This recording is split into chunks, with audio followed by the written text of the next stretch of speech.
Hi, Mark. Hi, Will. Where are we? We are at the Theatre of Attainable Dreams, the AJ Bell Stadium. AJ Bell, we've come home for you. Yeah. You got a big welcome when we came in this morning, didn't you? Yeah, red carpet came out. With some nice butties and some bit of tea, didn't we, before? It wasn't the driest bacon butty ever, was it? You had to bring your own sauce, didn't you, for the bacon butties. But we are at the Super League playoff launch and the Dream Team announcement. And we are joined by, would you say, the greatest ever rugby league player? I mean, he says that, but would you say that? Yes, he just told us to say it. He's definitely up there. Yeah. With the likes of? Myself. Yeah. Jamie Peake. The list is endless. The list goes on. But yeah, me and James are near the top. No John Wilkin today, Robes, unfortunately. Hello, by the way. How are you? Hi, you're okay. James Roby had no idea he was doing this, so he's now, his face looked horrified when I said he has to sit with us for an hour. Now he's doing a fake laugh, Mark, but we've got him. Just keep tight. Don't let him off that couch. So Robes, no John Wilkin today. Quite a serious matter actually, because one is, has he been scared off by the Salford fans? I know you don't listen to the pod, Robes. Thanks for that. But he's had quite a few things to say about Salford supporters over the last few weeks. Have you seen this or heard of it? I've heard of little bits and bobs. Yeah, he likes to be quite controversial at times, doesn't he? So I don't know whether that was why he didn't want to come here, but I have actually been handed a statement. Just now? Mark, yeah. Hot off the press. I'll read it out to you. It's been handed to me by, I think, a legal team. He says, after a long period of reflection and discussion with my family, I've decided to take some time away from the podcast and my television duties. I haven't decided what the future holds, but I would appreciate some privacy at this difficult time, Mark. It's not time to laugh. No, it's not. It's a grimace. I'd also like to wholeheartedly apologise to the Salford supporters for any offence caused. Enjoy the rest of the season. So some pretty strong words there from John nice Wilkin. words. I think he's nice. It sounds remorseful. Yeah, and he has been advised to take some time off, Robe. So we might have seen the last of him on this podcast. But are you aware of the meltdowns that he's had on live television recently? I've heard a little bits, but I'm not saying a full. You know what I mean? Yeah. Would you consider yourself a friend of John Wilkin? Yeah. Have you witnessed any meltdown, John Wilkin meltdowns? Yeah, probably over the years, definitely a few different opinions and stuff like that. But yeah, the public ones I'm not too aware of. He's very rapidly become probably the biggest hate figure in rugby league. I think that's a bit far. Yeah. Well, who's up there? Well, you're up there actually. Yeah, I'm indifferent to that. This is John's livelihood, isn't it? This is John's life. Yeah. Anyway, enough about Wilkin. By the way, who would win in a fight out of your dad and John Wilkin's dad? Because you're quite tight, aren't they, those two? My dad? Yeah. John Wilkin's dad? Oh, I don't know. Mark and Phil? My dad would back himself, only definitely. But Big Phil Wilco's dad, he's... It'd be a good one. I reckon he's... Big Phil's shovel hands. Silent assassin. Yeah. They knock about together, don't they? They used to. When I played at Saints, you go in the bar after the game and they'd be... Yeah. Stood there putting the world to rights, weren't they, after about 8 or 9 pints? Yeah. There was a few of the dads, obviously, they had a bit of a club and they'd have a few beers and enjoy watching us home and away. So it was good. It's nice for obviously them to experience that. So you've just been named in the Dream Team for the 7th time. You've broken the Super League appearance this season as well. Do you ever blow your own trumpet, Ropes? No. Like I say, I was, when he said the second most appearances in the Dream Team, which is obviously a great achievement. And I think things like this are probably, you don't really get caught up in it at the moment, especially, because the season's carrying on and we've got big games in a couple of weeks' time. So it's one of those that probably after a finish and hang the boots up and probably reflect on it and be pretty proud. Why are you such a modest mouse? Where does this come from? Have you always been like that? Yeah, I suppose I've always been like that. That's just the way I am and the way. Probably it works for me, you know what I mean? So, just turn up, get my job done, enjoy playing with my teammates and all the success that comes off the back. At the end of the day, we are a team sport, aren't we? And, I can't do what I do without, all the players and staff around me.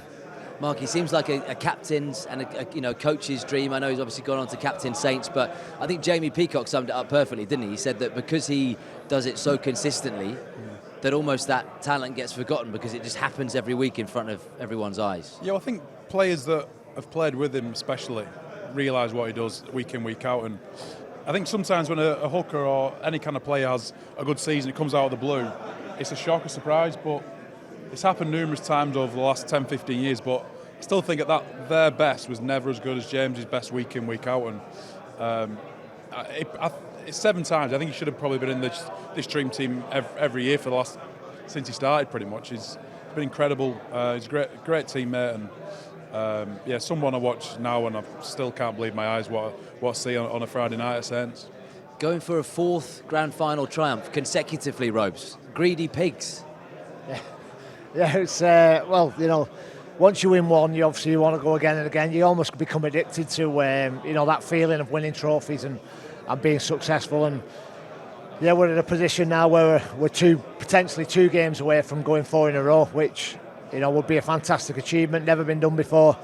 We're aware of that, and we had a good game yesterday against Toulouse. Finished the game pretty strong in the second half, which obviously gives us a bit of a boost and a bit of confidence going into our preparation now for that semi-final. But yeah, there's a lot at stake. There's some big games, and obviously doing things like today, I suppose, seeing all the lads from the other teams and that, your rivals, it kind of brings it to life a little bit more, and gets you prepared.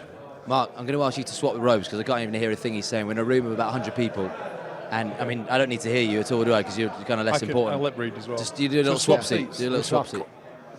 And you can answer this question while you swap, Mark. Where would this put this Saints team if they are to do 4 on the trot? Never been done before. I think it'd be the biggest achievement since Wigan won all those Challenge Cups in the 90s. I think the facts speak for themselves. 4 in a row, obviously, surpasses what Leeds Rhinos did a good few years ago. But I think you judge teams on titles and how they operate during their period, and it'd be truly remarkable. I think one thing I've noticed, they've kept a very stable squad over the last probably 6 or 7 years. It's been building for a while, this, and that nucleus has still probably got a good few more years left in them. A lot of British lads in there, and you can see when they get a good victory what it means to them after a win. You see, like, you celebrate together. You're a very close-knit club, and I can see maybe 4 or 5 going. It's been that really successful. You said it would be special to match the 3. What about to do the 4 to go out in front of everyone? Yeah, well, again, that would be amazing. I mean, that is definitely the aim, and we're obviously aware that we've done the 3. Leeds have also done the 3, a few years ago, and but no one has done the 4, like you say. So it is trying to do that unknown, stepping into the unknown, or stepping, to be that kind of groundbreaker, I suppose, to be part of that team that's remembered of being potentially, one of the best teams of all time in Super League. So yeah, it's that's there. We just don't want to, we're all aware of it. We all know it's there. We know it's coming.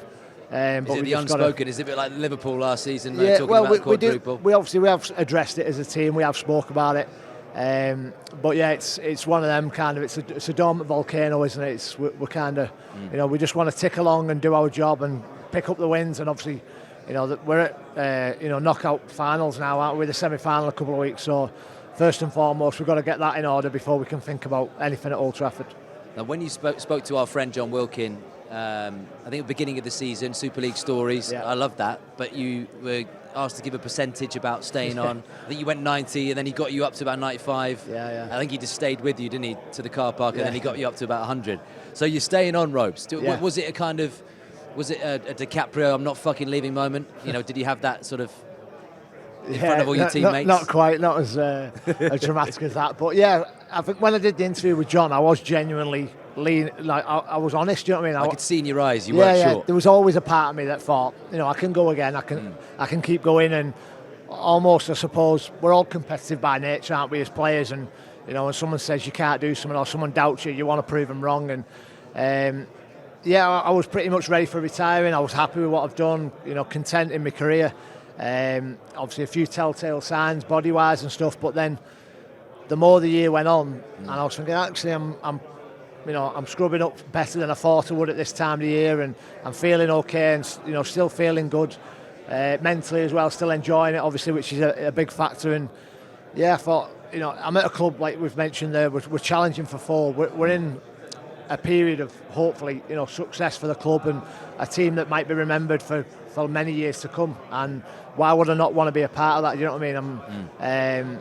I'm a part of it. I've been a part of it for the last few years, winning these trophies, and potentially, why can't we win more trophies next year? And maybe if I had finished, and I watch the lads lift trophies and stuff, I might have regretted it, because I know I'll miss it when it's gone. Yeah. I know I'll miss being around the lads every day, having a laugh, and obviously working hard. And like you say, ultimately, the team and the organisation, everybody involved, we've been together for so many years now. 20 years will be next year in my professional career. And just looking forward to one more year, and I'm pretty sure it will be my last next year. And hold on, give me a percentage. 95, yeah. 95. It was 95, wasn't it? I was wondering, how's Joey Lussick been with you? Because he was probably seen as you're like, come for this season, and then when you retire, he kind of takes over the mantle. Has he not been saying, are you sure you don't want to retire? Yeah, you don't want to change your mind back? Joey's been great, to be honest. He's a great lad. You know Joey from your time at Salford. He's a great, fun character to have around. And like you say, I think at the beginning of the season, the perception was kind of, maybe I would start, we'd start to transition more, and maybe Joey would finish the season a bit more and get a bit more game time towards the end. And the way it's panned out, we both pretty much, shared that hooking role, but like you say, I probably ended up playing more minutes than I originally anticipated. But yeah, it's Joey's been great. He's not one for kicking up a fuss or anything like that, and I think he's been getting his rewards. The way he's been playing lately, he's been fantastic. He's scoring, got his confidence up, scored a few tries. He's kind of got a bit more speed than me out of dummy half. So he's a great lad to have around. But in a way, these sort of announcements and these moments spur the team on. I mean, you saw it with James Graham when he came back, and obviously won, unfortunately, in front of a zero crowd with COVID going on. What a way to send him off, and the team have probably wanted to do that to you, because you told them it was the last dance, but you're dancing again. I think obviously the James Graham one there comes to mind straight away. I think it was so fitting, and I was so glad and kind of just made up for him really that in his last game, because he'd been a part of them teams with me, and the likes of Paul Wellings, John Wilkin, people like that, who we'd lost all them grand finals many years ago, and then he'd gone to Australia and played in a few, and he was unlucky in them, and then for 7, hadn't it, on the bounce? Maybe, yeah. So I'm not sure on the bounce, but he's obviously he had no luck in grand finals, did he? But he deserves it, Jam. You know what I mean? He's a great lad, great competitor, very unique personality, and unique personality. Unique, Do you want to expand on that a little bit? No, it's just he wears it out on his sleeve, and I think a lot of people can see Jammer. He's got a bit of a temper, and he uses it to his advantage, and he'll do anything for the lads. You know what I mean? Anything for his teammates. He's one of them players who prepared to die on the field, isn't he? You know what I mean? He's such a great competitor, and he's been like that from being a child, playing against him. He couldn't be any more different than you as a person, in terms of how he's an extrovert, you're a bit of an introvert. How you kind of wouldn't say bottle things up, but you keep things close. He wears his heart on his sleeve. So different. Maybe. Now you've said it. Probably opposites attract, don't we? There you go. We've probably got a good friendship there off the back of that. Yeah. So you're 37 in November. Yep. Same age as Cristiano Ronaldo. Yeah. Two fine specimens, two great athletes. Who's aged better, do you think, over the years when you look back at those early Ronaldo pictures? Put my picture next to Ronaldo's. It's a funny story about that a while ago, a couple of years ago now, but Ronaldo was on telly, and my son must have Googled him and found out he was the same age, and he was laughing, going, Ronaldo's the same age as you. Look at this, look at the state of your face, look at this. But yeah, I suppose it just shows, doesn't it? Rugby league or football, Yeah. I'll have to book myself in when I'm finished for a bit of work.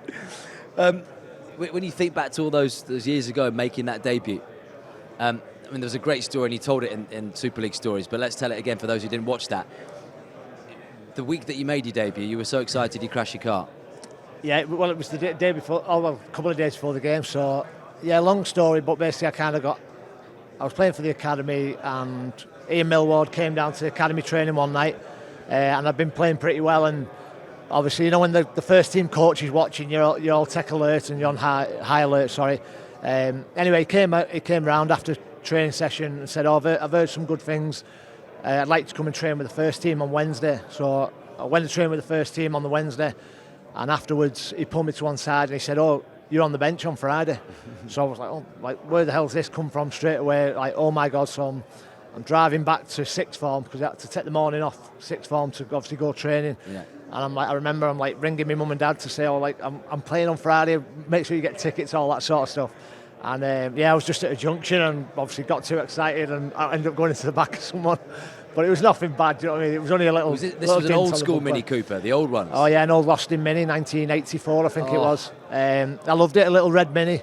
And obviously back in the day, we all had bangers, our first cars, do you know what I mean? Yeah. And it seems like now all the young lads have fancy cars, don't they? But yeah, I loved that car, should never have got rid of it, to be honest.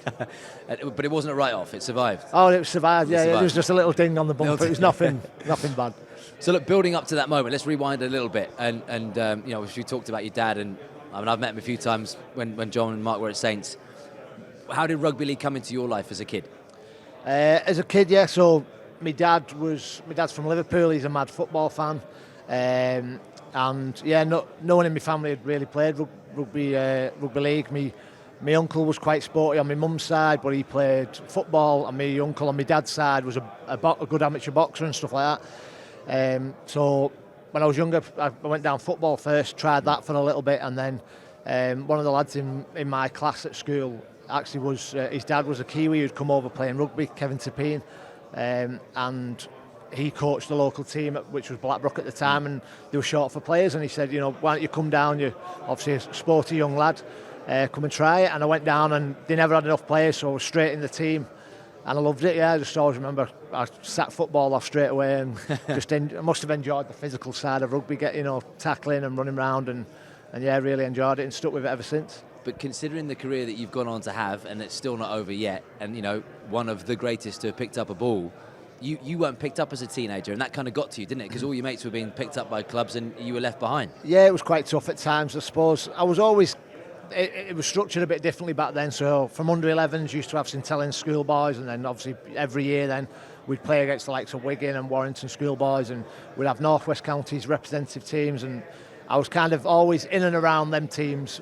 But once you got to the age of, you know, signing scholarships, or there was the service area at the time, I think they called it, where I was kind of getting selected to go and train with the Saints service area, but there was only a select handful of guys who got the scholarship and got an extra bit of gear and an extra bit of an incentive, and yeah, I wasn't one of those for a good few years really, for around the, you know, that 14 15 16-year-old, that sort of, when, you know, it's becoming pretty serious. And at that stage you think it might not happen. Yeah, it might not happen, definitely. Wow. Yeah, and you know, that's probably the similar sort of age as you start going out over the park on a weekend with your mates, you know, drinking your cool, drinking cider, all that sort of stuff, and yeah, I remember around that period I wasn't getting considered, and some of my mates were. James Graham, obviously, he was one of them who did get considered. Yeah. And you were a halfback at this stage. Yeah. Well, I played most of my amateur career as a loose forward, really. Yeah. Back row or loose forward, and then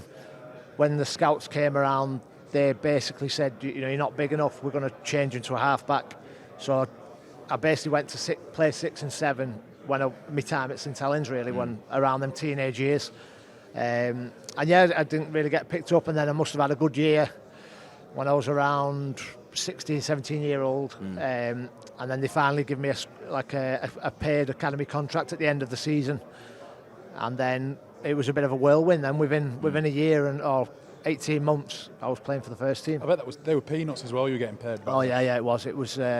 Yeah, it wasn't much money. It was, obviously you got a little bit more. I think it was like 30 quid for a loss, maybe 60 quid for a win, or it might have even been 30 quid for a win. It's mad, but and then my first year, I was still on my academy because I kind of broke into the first team without, you know, I wasn't registered for, like, signed on, you know.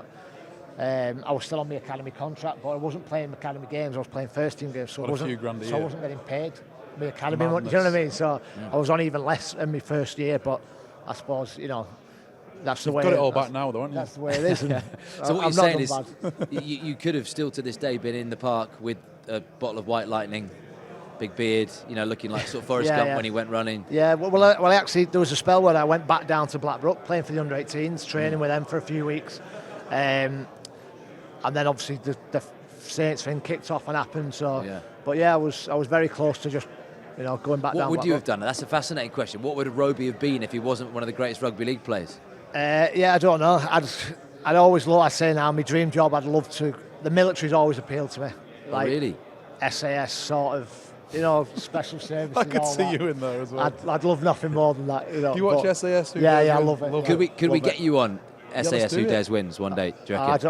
I don't know, but I'd like it. But I'm colourblind. Give me a percentage. So I'm not allowed James to go Roby in. would absolutely piss it. It'd be easy. Yeah. James Roby should be on that show. Should. Can you give me a percentage of how likely you are to go on a show like that? I'd go on that show. Yeah. You would go on that I'd show. Go on that show. The producers of Start a SAS petition. Who Dares wins. Let's get him on. Let's get him on. But, Absolutely. No, but He'd in go all walk in seriousness, the park Mark. for So you. for someone as talented as James and what he's achieved in the game, 5 grand final rings, Challenge Cups, 4 of them, yeah. World Club Challenge in 2007, and one of the greatest captains and hookers the game has ever seen. It is a crime that his sporting profile in the UK is not up there with other sports which are, maybe a little towards London. Yeah. That I find, as someone who's from the South, I find that criminal. I think it's just a reflection of where, unfortunately, rugby league sits on the sporting landscape of the country. But just to go back to James mentioning the special force and all that kind of stuff, I remember this completely typifies him as a man. I remember my first pre-season at St Helens. We always do a yo-yo test, similar to a bleep test, where everyone runs between 2 lines fast they can on a bleep. And before I got there, I'd heard rumours that it was always a duel between John Wilkin and Robes at the end. So anyway, we did it. Everyone drops out apart from these 2, and they're going for a good probably 4 or 5 minutes more than anybody. And we're all watching. And they're both supremely fit for one, and both supremely competitive. And towards the end, James was pulling these really aggressive, strange faces that I've never seen him pull before or since. I thought that's a bit weird. Anyway, they reached like level 40 or something stupid, and then they stopped it.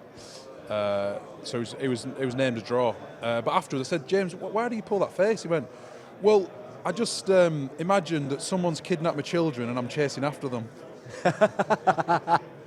So what kind of a man, what kind of psychopath has to imagine stuff like that when they're training? Are you a psychopath, James?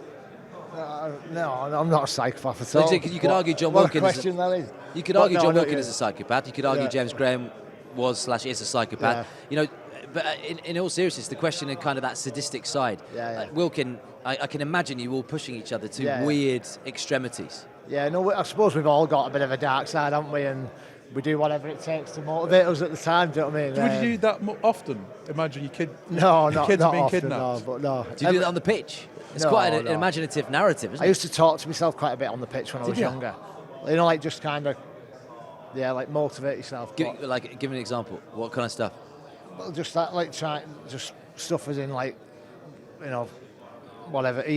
You can get that, but he's not going to get to that ball. I'll get to that. Just little competitive stuff. But I used to like kind of verbalise it a little bit. But other people would think you're talking to them, and you're just having a when monologue. I was younger. But someone's got the ball and then chasing them and go, oh, they've nicked my wallet. I need to get my wallet back.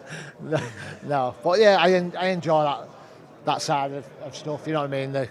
Like you say, the fitness side. You enjoy really pushing your limit, don't you? Yeah, I enjoy going to that place where your body's telling you to quit or your mind's telling you to quit, and you know what I mean, and then you push for it. Yeah, because the sense of achievement after that you've done it it's really rewarding, isn't it? Yeah, definitely. Yeah. And we've all got that within us, and we've all done it, haven't we? As rugby league players, you don't get to this level without having that within you. Well, yeah, I guess that's true, but then you've got to the highest level, haven't you? There are rugby league players who come along for the ride, don't they? And they do all right, and maybe win a couple of bits of silverware.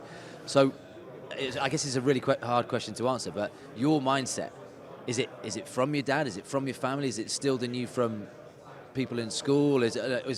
Where has that come from? And yeah, I don't know. To be honest, maybe obviously probably is coming from my family a little bit. And one person I do admire a lot is my granddad, my dad's dad.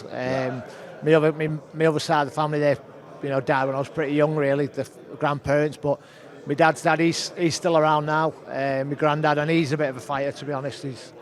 He's one of them. He's struggled with ill health a lot and in and out of hospital and all that, but he's got that never say die attitude, you know what I mean? Was he a military man? No, he was, I think he's had all sorts of jobs, my granddad. He's Scouser as well? He's Scouser, yeah. So he's been a massive influence on you?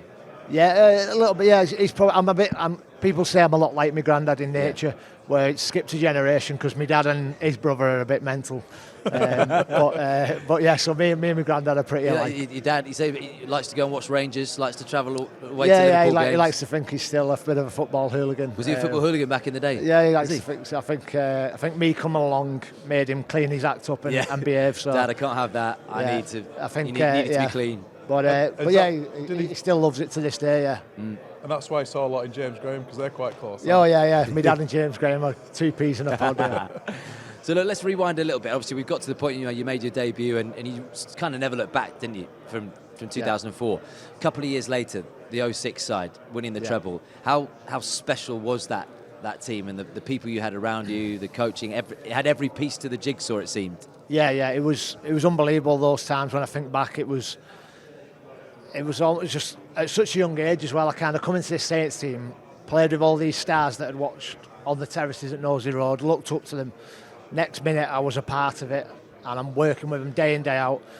And then, like you say, that 06 team, I think at one point, most of the 17 out of the starting team was international players, which is insane to think about now. But it was just good times, you know what I mean? I remember back then, times were a bit different. We were, not as well behaved as we are now, and we were out partying all the time, but winning all the time, and life was good. Everyone was just, just smiles on faces all the time, and it almost was a bit easy at times, which, is probably a wrong thing to say, but we knew going into some of the games, we knew we'd end up if we don't win by 40 today, we've done ourselves an injustice. Where, as the years have gone on, obviously Super League's become a lot more competitive. So is that where the sort of punishing yourself came from? Because everyone liked to have a good time, and John said it as well. It was a pretty loose period, the 2000s, but obviously it paid off. So you could party, but then you knew you had to make up for it in the gym and on the pitch. Yeah, I think everyone had that realisation that,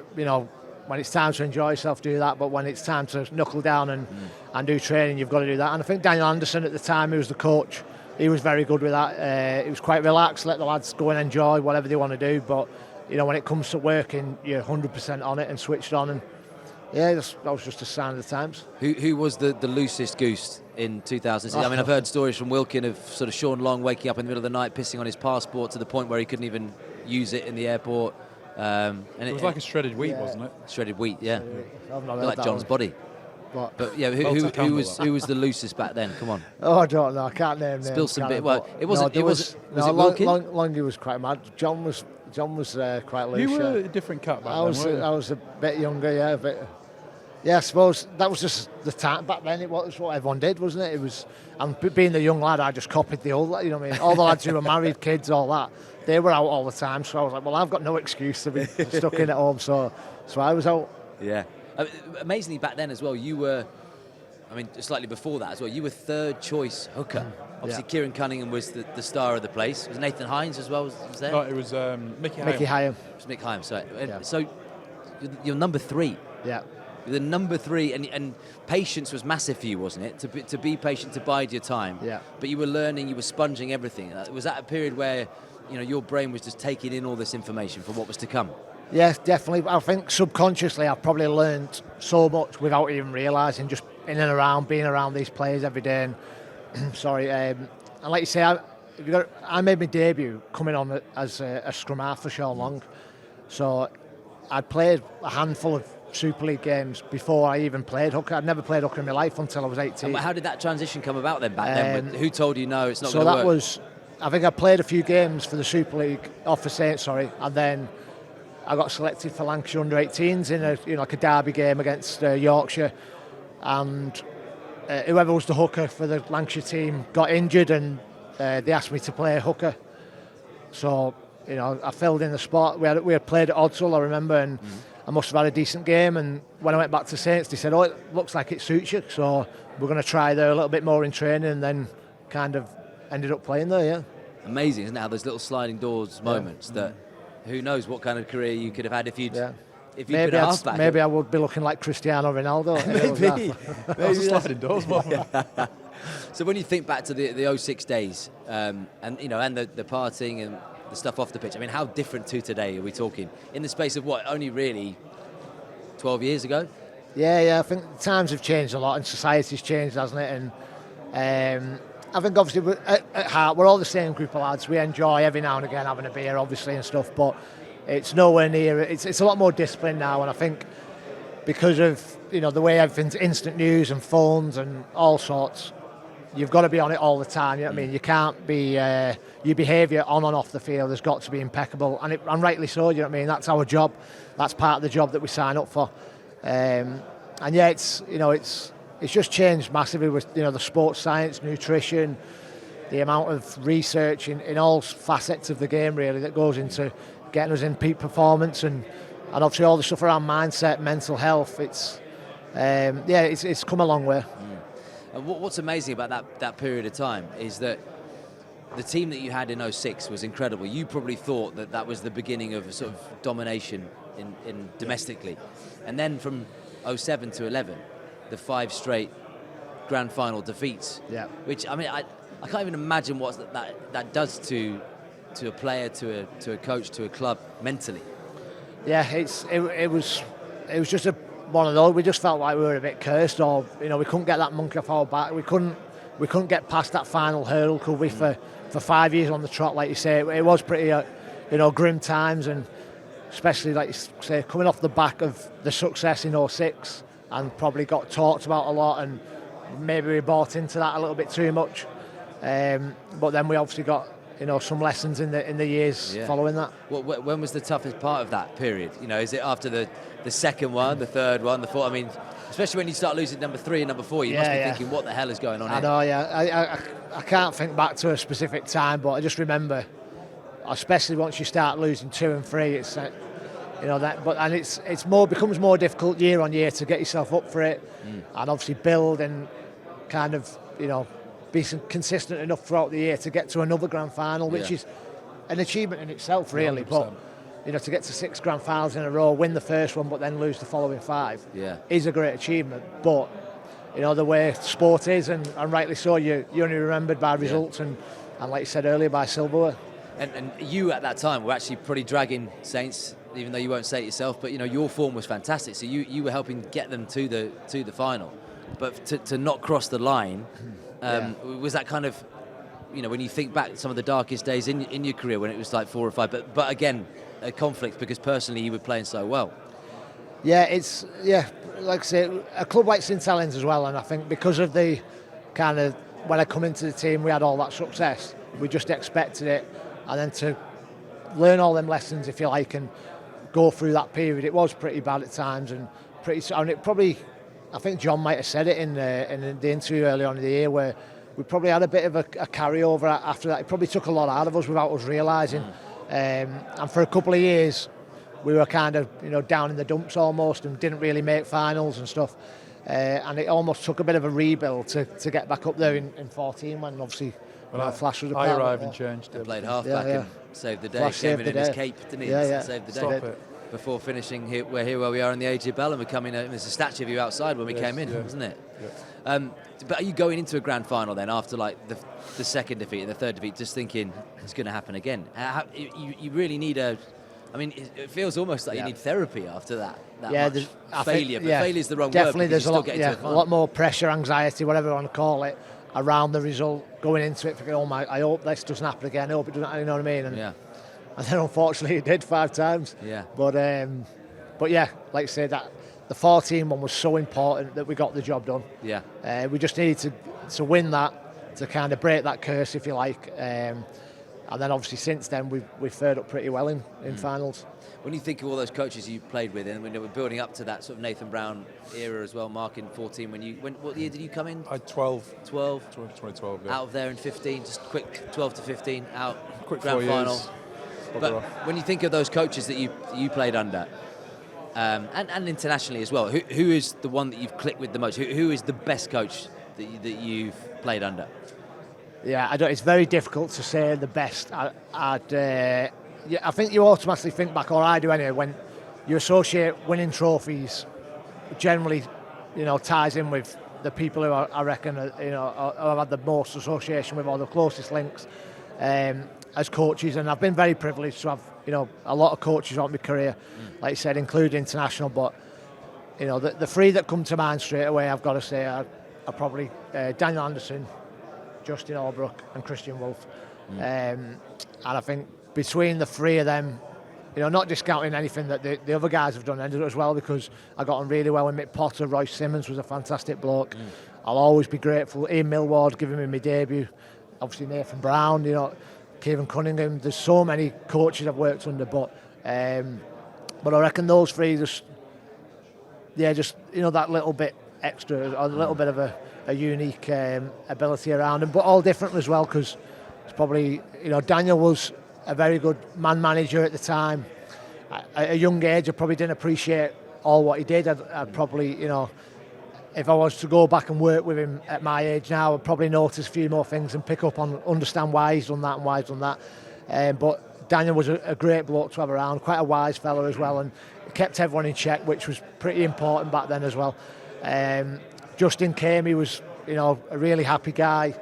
Came and almost kind of instilled a few non-negotiable standards in us, which really helped us take off as a team. And then Christian's coming off the back of that and kind of sharpened those tools and narrowed our focus and probably, made us an even better team. What about the worst?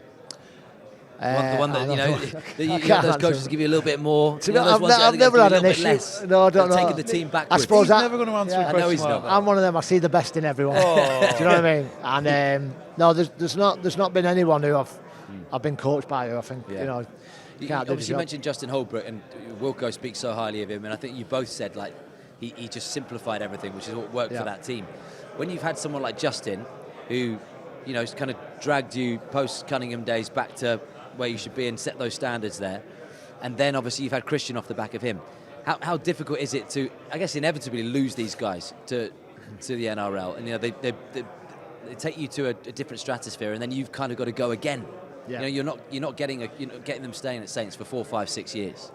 Yeah, I suppose it is tough, but at the same time, it's the nature of the sport, and I think we all expect, like you say, coaches generally will do maybe a 3 or 4 year cycle or whatever it may be. So you've got to kind of make the most of them while they're there and learn everything you can, and obviously improve and build as a team. And I think what was the key that you kind of, with Christian, kept the momentum from Justin? There wasn't a lapse, was there? It just sort of it seemed quite a seamless transition. Yeah. So Christian obviously came in. He didn't change too much, and there's a lot of values shared between Justin and Christian in what they value, what they want us to look like as a team. And probably fair to say that Justin was a bit more attack focused, with Christian maybe initially definitely put a bit more focus on our defence, which obviously resulted in us having the best defensive record for a few years there. And I think one point Mark said earlier was around the recruitment and the retention of the club has been pretty constant in terms of the core group. They tried to keep it together. There's been 1 or 2 here and there every year, but we never really have wholesale changes and a big clear out. So it's vital that a club and a team, obviously like St Helens, you get the good people in and you keep the good people, and that's luckily for us what we've done. And I think obviously that makes the coach's job that little bit easier, I suppose. But yeah, the amount of work a coach does nowadays goes unnoticed. I think a lot of people probably just think they turn up, they coach us training, they make up a few moves and tell us how they want us to defend. But there's so much more to that. There's the managing people, managing staff, managing schedules. Speaking with the governing bodies. There's all sorts of sponsors. There's budgets. There's a lot behind the scenes that I think goes underappreciated. I mean, Justin, Mark, knew how to play the game, didn't he? He was a politician, a great coach. Obviously, the players liked him, but always had a smile on his face. Would come in, handshake, knew how to work the media. Does Christian have a lighter side? I mean, Christian, to me, I'm quite scared of Christian Ropes. He's sort of, is he here, Mark? I'm scared when I see him. Yeah. He could be sort of like in Taken, couldn't he, with Liam Neeson or something? He's quite... Especially some of the stories I've heard about him, of early morning wrestling sessions. Yeah. They're very scary. In the wrestle room? He's we were a bit scared of him at first when he first come, but like you said, how many months did it take? It took a couple of months. Yeah, it took a few months. But like you say, he looks a pretty serious bloke, and obviously takes his job very seriously. But he definitely has got a lighter side to him. You know what I mean? And obviously we get to see that being in and around him every day at training. And but yeah, he's a great bloke to have around. I mean, all of this story about James Roby and where we are today, celebrating him, Mark being in a 7th Dream team, and what are you up to now? Is it 519? appearances after the weekend. Yeah, He's notching them off on his bedroom wall. 519. So obviously that's just we're closing in on 531, aren't we? But all the more impressive, really, that you were very, very close in 2019 to having to call it quits. Yeah. How close to be in the end was that? Well, I think really if we hadn't have, found the guy who did my surgery, I was pretty close. It was almost like we'd said, well, we had this reoccurring groin issue and we couldn't get to the bottom of it, and we kind of accepted the fact that I'm just going to have to kind of get to the end of the season and we'll look at it then. And then obviously kind of made it worse by obviously playing and especially in that grand final in 2019, it really did a bit of damage there. But then so obviously managed to track someone down. I've got to pay full credit to our medical department and Nathan Mill in particular. You'll know. So we went for this operation, and it seemed to solve it. And then off the back of that, having the COVID, which obviously a bit of a global catastrophe, but for me personally, having that break, I think I definitely needed it, and kind of from there on started to build back up my kind of general fitness, I suppose, and general ability of movement and agility and speed and stuff, which has kept me going. And look, we talked about your mindset, and we could have done a whole another sort of hour just on the James Roby mindset. But how have you managed to play so long? Because you started so young, and you're going again for this 95% last dance. There may be another season to come after that. Yeah. But this will be your 20th season as a professional. Yeah. That's astonishing. Yeah, so there's probably a few reasons really, but it's not as if like people have done it before. Like Tommy Luluai, for example, just announced he's retired, hasn't he? He's done 20 years, which is an amazing feat, and obviously the way he plays the game as well. But yeah, it's a combination of obviously being quite lucky with injuries, being at a good club, enjoying it. I suppose the fact that I don't take my rugby too seriously, I find it pretty easy to switch off. Definitely helps. Well, let's hone in on that a little bit, because you do go home and you go to the missus, Natasha, and the kids and so on, and there's no rugby in the house. When was the last time you watched a game of rugby at home? No, like if I'm in on a Friday night and there's rugby on and we're not playing, I'll stick it on for 10, 20 minutes. You know what I mean? Then get bored and then put something else on. Then I'll... you stick what on? I'll put the rugby on for 10, 20 minutes. 10 minutes. Yeah. Clips? But clips? It's very rare. Very rare. I can't remember the last time I watched a full game, but that just works for me. But there's not just me like that. There's a few lads like that. I know Louis similar. He just watches football, though, doesn't he? Yeah. But that's worked for you, Robes, hasn't it? Yeah, that works. Is that why? For me, because it's almost like a superstition thing that you found that balance is kept the longevity. Yeah. I find it better for me to just switch off and deal with my rugby when I get there. It's almost clock in, clock out. Where some lads obviously operate better when it's on the mind constantly, and that's fine, isn't it? I suppose we're all different, aren't we? But I just that's the way I am, and I suppose it helps a lot that my wife's she's supportive as me in whatever I do, kind of thing. But she's not that bothered about the rugby. That's just what I do. That's my job, if you know what I mean. So she still doesn't know the rules and stuff after all these years and things like that. But I wouldn't want it any other way.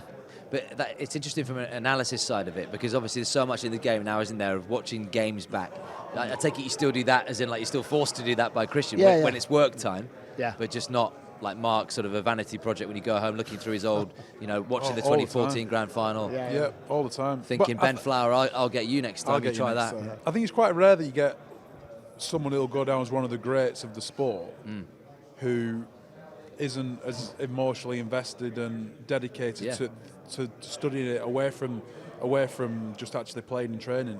I think usually the nerds at whatever sport they play in, it's quite refreshing to hear that you don't have to do it that way. You can do it James's way and just clock in, clock out, and still be an absolute legend. Have you got any weird little hobbies? I mean, I know a lot of it's just family time, and I guess you're so sort of mentally knackered, aren't you, through a season that you just want to go home and chill and just switch off. You used to do CrossFit for a bit of a hobby during the off season, didn't you? That doesn't surprise me. During the off season, yeah. But my mobility's not the best now. I've got a bit older. Who does that? CrossFit on holiday at the end of a rugby league season. Yeah. No, you haven't got any little strange little nuances, little things that you get up to. What's the weirdest thing that we don't know about James Roby? The weirdest thing. I don't know. I'm a pretty boring, simple guy, to be honest. I suppose I go home, spend time with my family. I don't really have many hobbies around. Like some of the lads play golf, but my thumbs are knackered, so I struggle with that. Yeah, it's just it's what it is. So, what I do find quite interesting about you is, I know you don't blow your own trumpet, but you are quite interested in records. I think it's fair to say, aren't you? For example, part of going again is. Because can you imagine if you do 4? I mean, if you did 5 and then just drop the mic and walk out, when's the next team that's going to come up and do 5, apart from Saints? Kel Coslett's record, you know how much that means to Saints fans, what that means around the club. If you were to get past that, that's something that that's definitely been in the back of your mind. Yeah, so that's definitely one of the factors in going again as well. Because I was weighing up all the pros and cons, and obviously that was one, and I was thinking, well, really, does it matter? Do you need to try and achieve that? And is it, I was thinking like you're just the all-time appearance maker for one club. Is it something that's worth going for and all that? And then the more I can do, it was playing on my mind. I thought, well, yeah, it is. Do you know what I mean? Like, if it's there, let's go. But I like that you've admitted that, because in a way, and in the nicest way, that there is a bit of ego around that, isn't there? It's like, well, hold on. You obviously, you don't need telling how good you are as a rugby league player, but you will, even if you finished 5 years ago, you would have been remembered as one of the greats, but you could be remembered as the greatest, with breaking another record like that when people look back. I suppose it comes back to similar to, like, we're all very competitive, aren't we? And if there's something there that you can maybe achieve, then we're going to go for it, aren't we? And hopefully, fingers crossed, I might get to a stage where I can maybe get that record. And like I say, it's one of those that then potentially, my children or my grandchildren or whatever might be able to see my name up, and there's, my granddad played loads of games for Saints or something like that. You know what I mean? Just little things like that, really. Yeah. But that definitely did play a factor. Well, you're closing in on it. I mean, it's within touching distance already, isn't it? You're just looking to sort of halfway through next season. What will it be, around round 8, round 9 next season? I mean, it would be a hell of a moment, wouldn't it? Yeah, it would. Yeah, it'd be a great achievement, obviously. And it's been a bit like this year in particular. I've had a couple of moments where I've been in the press quite a bit, really. With the 500 game thing and breaking the Super League and stuff like that. Where I felt a bit uncomfortable at times. It's a bit like, oh, well, I'm getting rewarded for this, and then appearance this, and then obviously I've got that again potentially next year. So, but yeah, it'd be a great moment, and it's one again where I'll look back when I finish, and probably realise and think back, sit there with my cup of tea and chill out and like, oh yeah, I did all right. It strikes me that you probably do it more for your family than yourself, that it's something nice for them to kind of make them proud, give them something to get excited about. Yeah, because the kids are like, obviously they like the fact that Dad's a rugby player and stuff, and obviously they must be going into school going, fucking Roby's kids, mate. But I think everyone's kids are like that, aren't they? Suppose Dad's the hero to them. But my kids are a little bit older now. Obviously, I have my kids pretty young, especially my son. He's nearly 15, so he walked out with us mascot yesterday. The last game of the home season, or the last home game, of the regular season.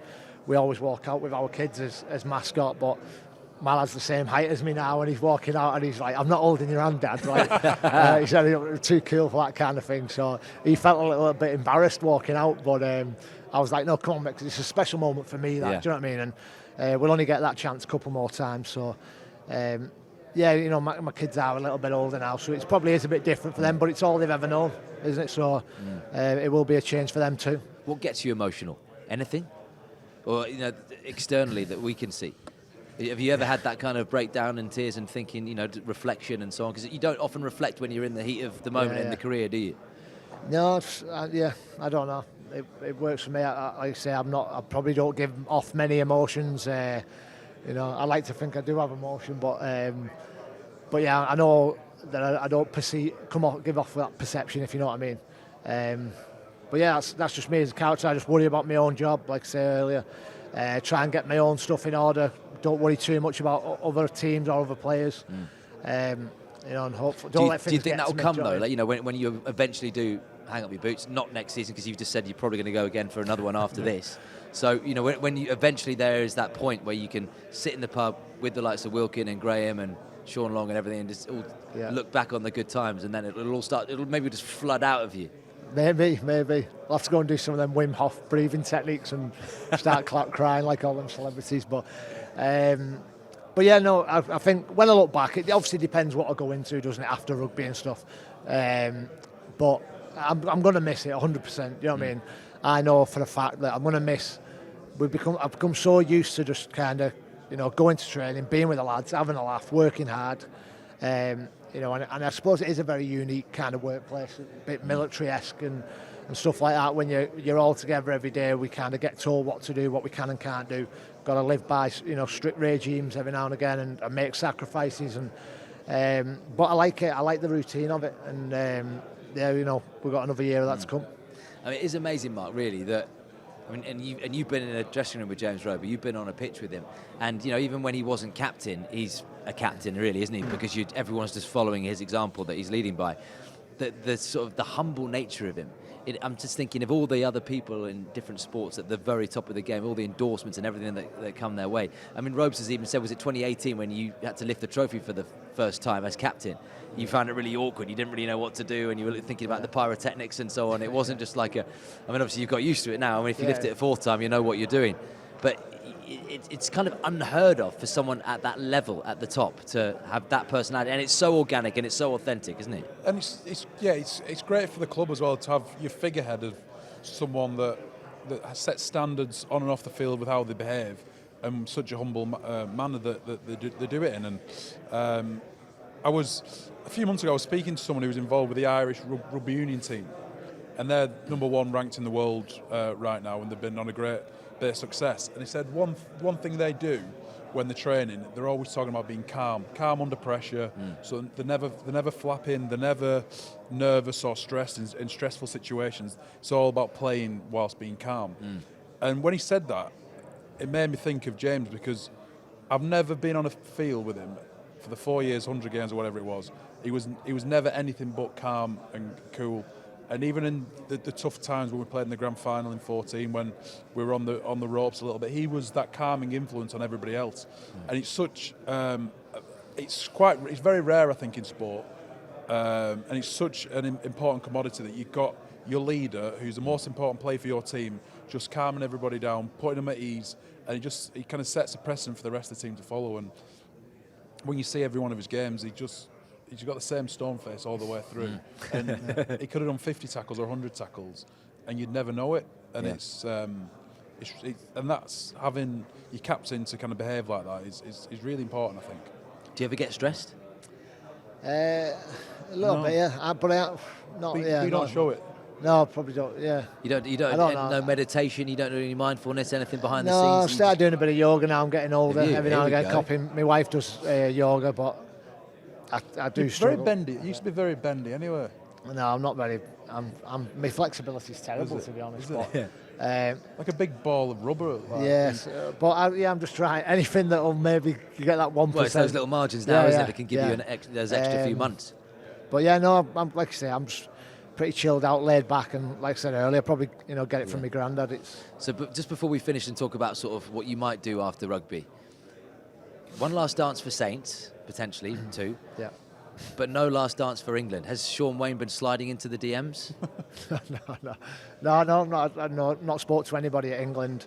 And like I said, I had this conversation earlier, so I obviously retired from international probably, over a year ago now. It was when the decision got made to push the World Cup back due to the COVID and all that. Yeah. And at the time, it was just the fact that I thought, well, this time next year, I thought I'd be in a worse state than I am. I didn't anticipate feeling, relatively as good as I do. And I always had the intention that this year was going to be my last 2. So, I'll try and give it my all for Saints kind of thing and finish on high. And the World Cup probably be out of reach, to be honest. But it's not, though, is it? Let's be honest. But yeah, well, I've got to that stage now where people are obviously maybe, considering me or, mentioning my name in and around the squad. And but I think the fact that I'm going again for Saints plays a bit of a factor as well, and I think it's ultimately probably the right decision, because at my age now I have got to be careful of kind of, I suppose the World Cup's going to be a very intense competition, and rightly so, and I'm fully behind England, and I obviously fought in the background, should I stick to my decision or should I not? But I'm already sensing doubt, so I'm going to have to ask you for a percentage. Is it categorically no yeah, rugby no, at the World it's Cup? categorically. You said no, this last time. No, it Are you is 95%? Yeah. No. I'm nailed on. But you must be tempted. Come on. Yeah. I mean, it's a home World Cup, Yeah. and we talk about the Hollywood off story. camera, What a James swan said, "I've song." already booked my holiday and stuff." But you can go on holidays for the rest of your life. I know. Winning a World Cup on home soil No, I agree with that. is something. When you talk about records and surpassing Kel Coslet and all that kind of stuff, isn't winning a World Cup on home soil up? You can see, James, you can see your body language already. You're tempted. If Sean Yeah, Wayne called he's you gonna after go. this, Yeah, all right, I'll do if it. Sean Wayne called you, be honest. If Sean Wayne called you, would you consider it? No, I wouldn't. I think I don't believe him. I think you'd be open to being talked into it. I think the door is there's a little bit of creak of light coming through. I think, like you say, I think- because I'm always a bit. I think think I've there's, made my there's, decision. you know what I mean. There's always that bit of me that says, "Well, I can prove people wrong." Where I've got to commit to my decision. Yeah. And you're like you say, 95% sure. The holidays are booked. We've got plans. Going. All stuff sorted for the end of the season. Well, nothing's as important as winning a World Cup. Booking.com, you'll get your money back on a holiday. Yeah. You know, I'm sure Sure, England Sean fans Wayne will pay has for thought that. you- England fans will pay for your family holiday. or something. Yeah. Okay, so look, that's potentially open, Sean, if you wanted to just drop James a DM. But life after rugby, to finish, because the more and more I hear you speak, the more I see a coach in you. Is that where we're going? I don't aspire to be a coach. No. Like I say, I think the way I am and the way I don't overanalyse things and I don't think of rugby all the time doesn't really suit that job, because it's such a high pressure job and you've got to be a certain type of person to do it. But if, for example, I got offered a job to stay around at St Helens, I understand it would be very hard to turn down, do you know what I mean? And then indirectly you might get, do a bit more coaching on this, a bit more or whatever, and then, further down the line, it might shape me into going in that direction. But I don't aspire to be a coach. What do you aspire to do then afterwards? Is there any concern that you don't really know what life holds? I would for you? like to stay involved in professional sport. I know that. Yeah. Not necessarily rugby league, maybe another sport, but I do understand that it makes more logical sense to stay in rugby league. That's where my reputation is, where my knowledge and things like that. So yeah, but hopefully, trying. I've got another year now, obviously committing to Saints, so another year to kind of put a few feelers out and just see what's out there. And like you say, I might end up staying in rugby league, maybe not. I've got quite a few good contacts over the last few years. I went back to university and did a master's degree in sporting directorship. Because you dropped out first time, didn't you, to concentrate on Saints? You did a sports science. Yeah, that was me and John Wilkin. That was back in 2004 or something like that. We started at John Moore's on a scholarship, but we just couldn't keep up with the commitments with training and stuff. It was we were toing and froing from St Helens to Liverpool every day, and it was getting a bit too much, to be honest. So we had to kind of say thanks, but no thanks. We can't do it.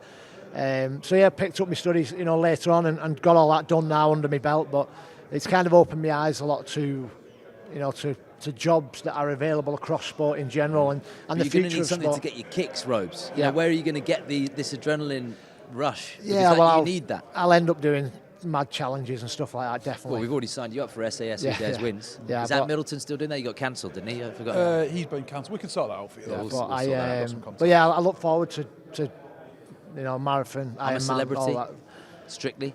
No Wouldn't chance. do any of that? No chance. Wouldn't do Strictly? No.